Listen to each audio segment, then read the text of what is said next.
اگر آقا علیہ السلام کی ذات اقدس کو دیکھا جائے تو سامعین آقا علیہ السلام کی ذات اقدس کے 3 گوشے ہیں. ایک گوشہ ہے بشریت مصطفیٰ،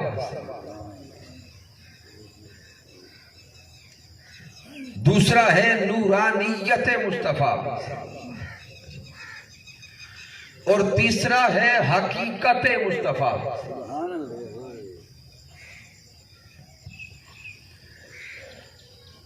بشریت مصطفیٰ رب کائنات نے انسانوں کے سامنے رکھی. بشریت مصطفیٰ انسانوں کی آنکھوں کے سامنے ظاہر کر دی. اس لیے بشریت مصطفیٰ کا انکار کوئی نہیں کرتا.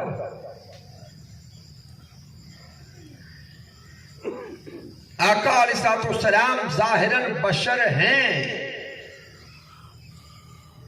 لیکن ہمارے جیسے بشر نہیں ہیں. آقا کی ذات اقدس میں بشریت کا گوشہ تو موجود ہے لیکن جس طرح کے ہم بشر ہیں آقا اس طرح کے بشر نہیں ہیں. آقا سید البشر ہیں، آقا خیر البشر ہیں، آقا بشریت کے بھی ناز ہیں، آقا بشریت میں بھی اعلیٰ ہیں، آقا بشریت میں بھی عرفہ ہیں. اور سونے مصطفیٰ بشریت میں بھی سب سے عظیم ہے اور سب سے اعلیٰ ہے. اور آقا علیہ السلام کی ذات اقدس کا دوسرا گوشہ ہے نورانیت مصطفیٰ. بشریت مصطفیٰ تو اللہ نے ہر کسی کے سامنے رکھی لیکن نورانیت مصطفیٰ ہر کسی کے سامنے نہیں رکھی. بشریت مصطفیٰ کو ہر کسی نے دیکھا، نورانیت مصطفیٰ کو صرف خاصوں نے دیکھا. نورانیت مصطفیٰ کو فقط خاصوں نے دیکھا. عام لوگوں کی آنکھوں کے سامنے پردہ کر دیا. تو آقا علیہ السلام کی ذات اقدس کا دوسرا گوشہ کیا ہوا؟ بولیں گے نورانیت مصطفیٰ. اور آقا کی ذات اقدس کا تیسرا گوشہ ہے حقیقت مصطفیٰ. حقیقت مصطفیٰ کیا ہے یہ اس دنیا میں کسی نے نہیں دیکھا.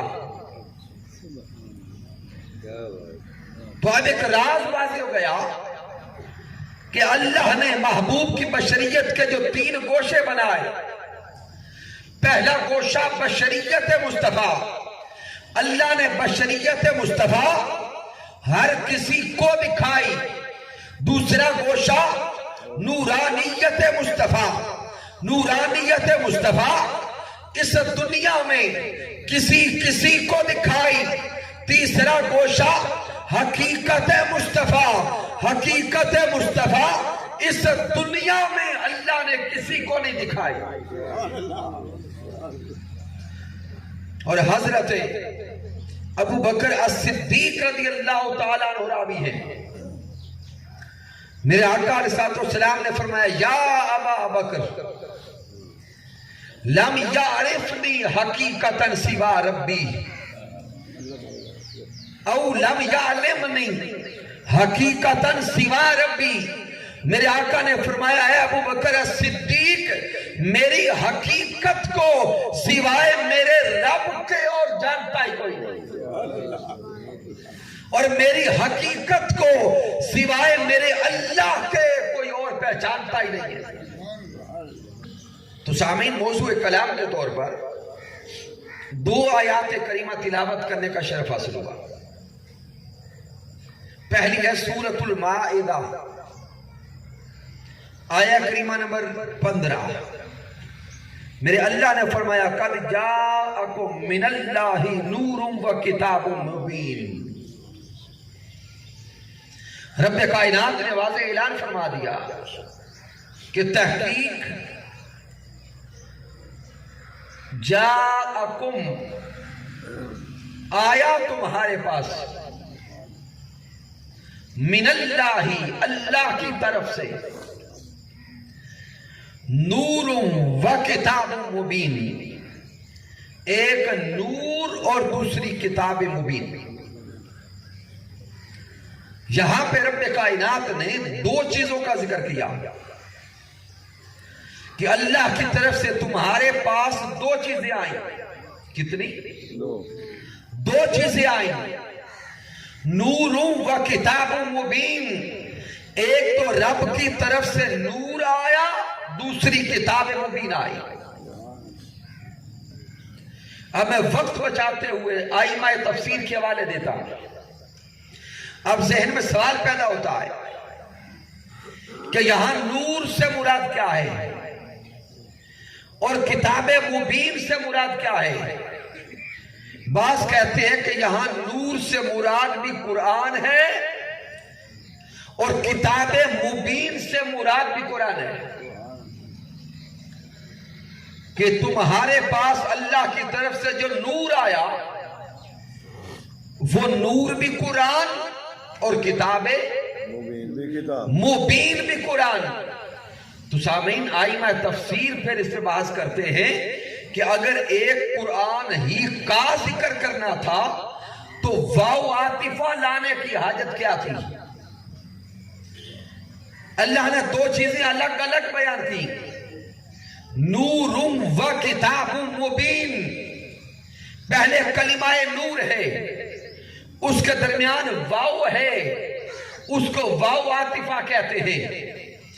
یہ واو مغایرت پیدا کرتی ہے، یہ واو جدائی پیدا کرتی ہے، یہ واو دونوں چیزوں کو الگ الگ کرتی ہے۔ تو ائمہ تفسیر بیان کرتے ہیں نور و کتاب مبین فرما کر اللہ نے دونوں چیزوں کو الگ الگ کر دیا کہ نور اور ہے، کتاب مبین اور ہے۔ اب ذہن میں سوال پیدا ہوتا ہے کہ نور سے مراد کیا ہے؟ تو امام جلال الدین السیوطی فرماتے ہیں، حضرت شیخ احمد الساوی المکی فرماتے ہیں، تفسیر ابن عباس کو پڑھیں، تفسیر زجاج کو پڑھیں، بیضاوی کو پڑھیں، خازن کو پڑھیں، طبیان کو پڑھیں، تفسیر ضیاء القرآن کو پڑھیں اور تفسیر منہاج القرآن کو پڑھیں۔ ارے ان تفاسیر کا مطالعہ کرتے جائیں اور پڑھتے جائیں کہ نور سے مراد کیا ہے۔ تمام ائمہ بیان کرتے ہیں وہ نور النبی صلی اللہ علیہ وآلہ وسلم، وہ محمد صلی اللہ علیہ وآلہ وسلم، کہ یہاں نور سے مراد ذات محمد مصطفیٰ ہے۔